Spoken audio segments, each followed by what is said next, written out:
বছর ঘুরলেই বিধানসভা ভোট আর মহিলা ভোট টানতেই এবার বিজেপির পঞ্চবান। বিজেপির তরফ থেকে এই কর্মসূচি নেওয়া হয়েছে।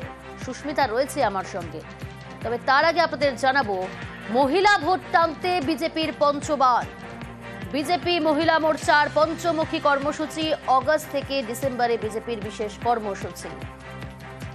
মহিলা ভোট টানতে বিজেপির পঞ্চবান। সুস্মিতা রয়েছে আমার সঙ্গে। কি এই পঞ্চমুখী কর্মসূচি বিজেপির তরফ থেকে নেওয়া হলো মহিলা মোর্চার তরফ থেকে, এবং কবে থেকে শুরু হচ্ছে এই কর্মসূচি? দেখো, চলতি মাস থেকে এই কর্মসূচি শুরু হচ্ছে, যে কর্মসূচি চলবে আগামী ডিসেম্বর মাস পর্যন্ত। পঞ্চমুখী কর্মসূচি গ্রহণ করছে বঙ্গ বিজেপির মহিলা মোর্চার তরফ থেকে। এবং মহিলা মোর্চায় কেন, তার কারণ আমরা বিধানসভা কিংবা লোকসভা নির্বাচনে দেখা গিয়েছে মহিলা ভোট, সেই মহিলা ভোট দিয়েছে সম্পূর্ণ তৃণমূল কংগ্রেসের পক্ষে। এবং মহিলা ভোটকে টানার জন্য মূলত এই পঞ্চবান। কি সেই পঞ্চবান? প্রথম পর্যায়ে 5টি পর্যায়ে এই পঞ্চ কর্মসূচি নেওয়া হবে বঙ্গ বিজেপির মহিলা মোর্চার তরফ থেকে। প্রথম পর্যায়ে থাকছে রাজ্যের নারী নির্যাতন এবং নিরাপত্তা বিষয়কে সামনে রেখে প্রতিবাদ কর্মসূচি। প্রত্যেকটি জেলায় ব্লকে ব্লকে চলবে এই কর্মসূচি, যার দায়িত্বে থাকবে রাজ্য কমিটির 5 মহিলা সদস্য। দ্বিতীয় পর্যায়ে থাকছে পুজো এবং অন্যান্য অনুষ্ঠান সম্পর্কিত মহিলাদের সঙ্গে জনসংযোগ ও সাংস্কৃতিক সম্মেলন। তৃতীয় পর্যায়ে থাকছে বিভিন্ন বেসরকারি সংস্থায় কর্মরত মহিলাদের সংগঠনের সঙ্গে যুক্ত করার কাজ। চতুর্থ পর্যায়ে থাকছে স্বনির্ভর গোষ্ঠীগুলির মহিলাদের সঙ্গে যোগাযোগ স্থাপন, এবং বঙ্গ বিজেপি তথা কেন্দ্রীয় নেতৃত্ব মহিলাদের সঙ্গে রয়েছে স্বনির্ভর গোষ্ঠীকে আরো স্ট্রং করার জন্য, শক্তিশালী করার জন্য মোদী সরকার সদা সতর্ক, সদা সচেষ্ট। সেই বার্তাকে মূলত পৌঁছে দিতে বলা হয়েছে কেন্দ্রীয় বিজেপি নেতৃত্বের তরফ থেকে মহিলা মোর্চার কাছে। এবং মহিলা মোর্চার তরফ থেকে সেই জন্য এই স্বনির্ভর গোষ্ঠীর মহিলাদের কাছে পৌঁছানো হবে।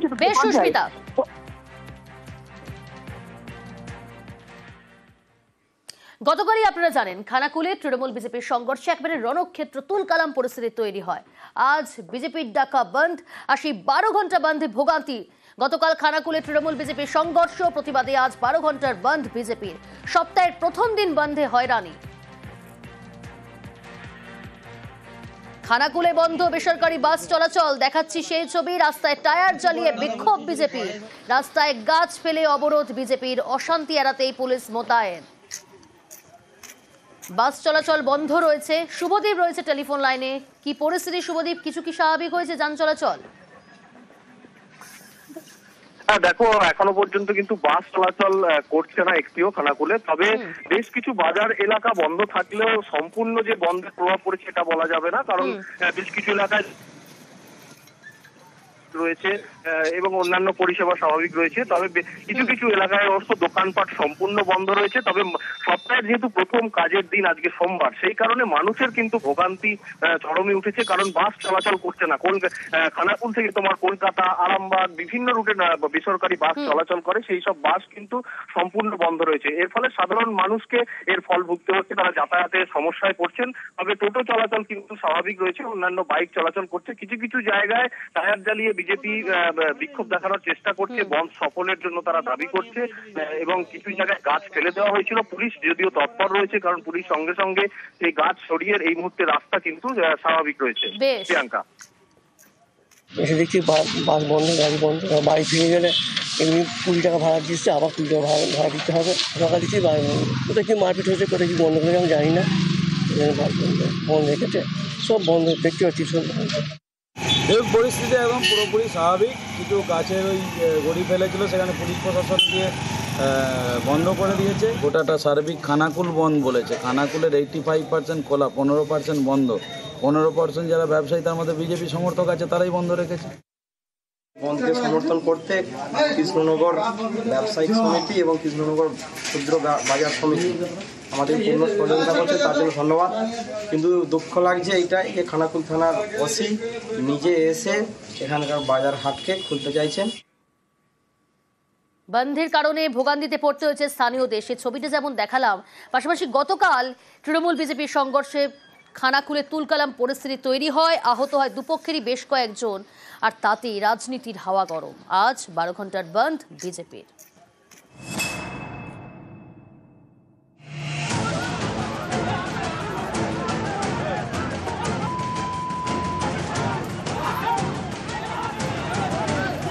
তুমুল ইট বৃষ্টি। পুলিশের সঙ্গে ধস্তাধস্তি। বিজেপি তৃণমূলের সংঘর্ষে রণক্ষেত্র হুগলির খানাকুল। খানাকুলের নতিবপুর 2 নম্বর গ্রাম পঞ্চায়েত, বিজেপি পরিচালিত পঞ্চায়েত। স্পেশাল ইন্টেনসিভ রিভিশনের প্রতিবাদে রবিবার এখানে ছিল তৃণমূলের বাইক মিছিল।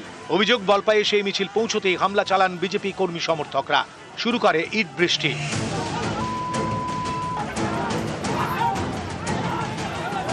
দুপক্ষের সংঘর্ষ বেঁধে যায়। তৃণমূল পাল্টা বলপাই হাটতলায় বিজেপি অফিসে হামলা চালায় বলে অভিযোগ। আহত হন দুপক্ষের বেশ কয়েকজন। রাজহাটিতে রাস্তা অবরোধ করে বিজেপি।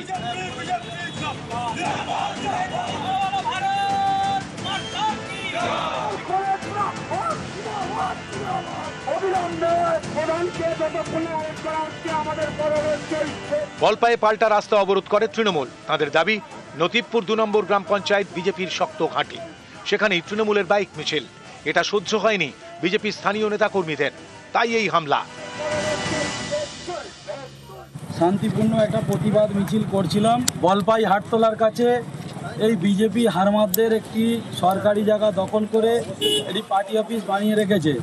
সেইখানে পিয়ালি জানা এবং এখানকার যে প্রধান সুভাষ, তারা আমাদের মিছিল সেখানে ইট মারে। সৌমিত্রতা এবং আমার দেহরক্ষীর গায়ে ইট পড়ে, দুজনেই গুরুতর ইনজিওর্ড হয়। বাইক মিছিল ছিল, সেখানে বিভিন্ন জায়গা থেকে হারমাদ গুন্ডা লোক নিয়ে যাওয়া হয়েছে। আমাদের যে কার্যালয় ছিল সেই কার্যালয় ভাঙা হয়েছে। আমাদের মহিলা মোর্চা সভাপতি পিয়ালি জানাকে মারা হয়েছে। এর প্রতিবাদে আমরা খানাকুল জুড়ে অবরোধ বিক্ষোভ চালাচ্ছি। বিজেপি কার্যকর্তাদের উপরে হামলা করা হয়েছে। এর প্রতিবাদে লড়াই আমাদের চলছে, লড়াই জারি থাকবে।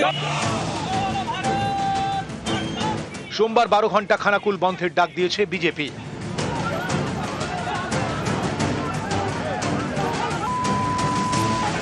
খানাকুল থেকে শুভদীপ ঘোষ, নিউজ 18 বাংলা।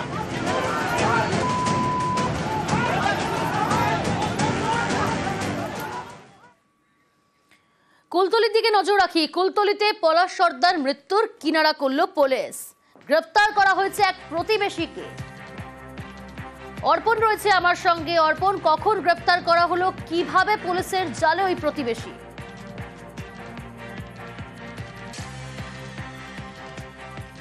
আমরা যোগাযোগ করার চেষ্টা করছি প্রতিনিধির সঙ্গে। তার আগে আপনাদের জানিয়ে রাখবো, 11ই অগস্ট নদীতে মাছ ধরতে গিয়ে নিখোঁজ। 13ই অগস্ট নদীতে পলাশের দেহ উদ্ধার। আর এই ঘটনায় প্রতিবেশীকেই গ্রেফতার করল পুলিশ। প্রতিবেশীকে জিজ্ঞাসাবাদে রহস্য ফাঁস। দীনবন্ধুর বাড়ি বিদ্যুতের তারে ঘেরা, সেই তারেই বিদ্যুৎস্পৃষ্ট হয়ে পলাশের মৃত্যু। বাড়িতে পলাশের দেহ লুকিয়ে রাখে দীনবন্ধু। রাতের অন্ধকারে দেহ ফেলে দেয় নদীতে। জয়নগর স্টেশনে আত্মহত্যার চেষ্টা দীনবন্ধুর। পুলিশে জিজ্ঞাসাবাদে এই দোষ কবুল। প্রতিবেশী দীনবন্ধুকে ইতিমধ্যেই গ্রেফতার করেছে পুলিশ। ও পড়ে মরে গেছে, আমার ওই ছাড়া আর আমার কোনো রাস্তা ছিল না। মরে যাওয়ার পরে কি করেছিলেন? নিয়ে গাঙে ফেলে দিয়েছি। কিন্তু বাড়িতে লুকিয়ে রেখেছিলেন তো? না, বাড়িতে লুকিয়ে রাখিনি। কোথায় রেখেছিলেন? কোথাও রাখিনি, আমি গাঙে নেগে ছেড়ে দিয়েছি। নদীতে ফেলে দিয়েছিলেন? নদীতে ফেলে দিয়েছি। আর জিআই তার কোথায় রেখেছেন? জিআই তার আমার দাওয়ায় রয়েছে এখন। অর্পণ রয়েছে আমার সঙ্গে। কিভাবে পুলিশের জালে অর্পণ দীনবন্ধু পয়রা? তবে পুলিশের প্রাথমিকভাবে প্রথমে যখন মৃতদেহ উদ্ধার হয়, পুলিশের বেশ কিছু সন্দেহ হয়, কারণ বেশ কিছু শরীরে আঘাত ছিল। এরপরেই দীনবন্ধু গতকাল আত্মহত্যা করতে যান এবং তার আত্মহত্যার কারণ হিসেবে তিনি জানান যে আমারই বাড়িতে মৃত্যু হয়েছে তার প্রতিবেশী দীনবন্ধু পয়দার, এবং তিনি যে বাড়ির পাশে জিআই তার রেখে দিয়েছিলেন, সেই তারেই তার বিদ্যুৎস্পৃষ্ট হয়েছে। কি কারণে জিআই তার সে দিয়েছিল এখনো পর্যন্ত তা স্পষ্ট নয়, কারণ কুলতলির বিস্তীর্ণ এলাকায় দেখা গিয়েছে ইঁদুর মারার জন্য এই জিআই তার ব্যবহার করা হয় সবজি কেটে অথবা ধান কেটে। তাহলে বাড়ির পাশে কেন দেওয়া হয়েছিল সেটা যেমন একটা তদন্ত সাপেক্ষ, পাশাপাশি এর সঙ্গে কোনো শত্রুতা ছিল কিনা তার ক্ষেত্রে দেখা হচ্ছে। আজ ধৃতকে বারুইপুর মহকুমা আদালতে তোলা হবে। অনিচ্ছাকৃত খুনের মামলা রুজু করেছে পুলিশ, এবং এই ঘটনার পিছনে কি সঠিক কারণ রয়েছে সেটাও খতিয়ে দেখা হচ্ছে পুলিশের তরফ থেকে। বেশ, ছেলে 4:30টার সময় সোমবার দিনে জাল ফেলতে গিয়েছিল নদীতে। মাছ ধরে ওপরে উঠছিল, যে পথে ওঠে সেই পথে কারেন্ট দিয়ে রেখেছিল। কারেন্টে পড়ে আমার ছেলে মারা যায়। তারপরে ও নিয়ে ঘরে বোতে রেটকে রাখে। 2 দিন পরে গিয়ে নদীতে ও ফেলে দিয়ে আসে। এই যে কারেন্ট দিয়েছিল তার কি নাম? ওর নাম দীনবন্ধু বড় পয়রা। কি চাইছেন আপনি? আমি ওর সাজা চাচ্ছি, বড় ধরনের সাজা যেন ওর হয়। হঠাৎ 7:30 খবর আসে যে পলাশ জাল ফেলতে গিয়ে বাড়ি ফেরেনি। এবার আমার সব সেটার মতো খোঁজাখুঁজি করি, অথচ এই দীনবন্ধু পয়রা বাড়ি চত্বর ঘিরে কারেন্ট দিয়ে রাখে, জিআই তারে কারেন্ট দিয়ে রাখে। এখন ও জাল ফেলতে এসে কারেন্টে পড়ে, ওখানে ও যখন কারেন্টে পড়ে, এবার দীনবন্ধু পয়রা সেই বডিটাকে এই ঘরের ভিতরে লুকিয়ে রাখে, কাউকে বলেনি, কাউকে স্বীকারও করেনি যে বডি আমার ঘরে আছে। যে কারেন্ট দিয়েছিল তার কি নাম? দীনবন্ধু পয়রা।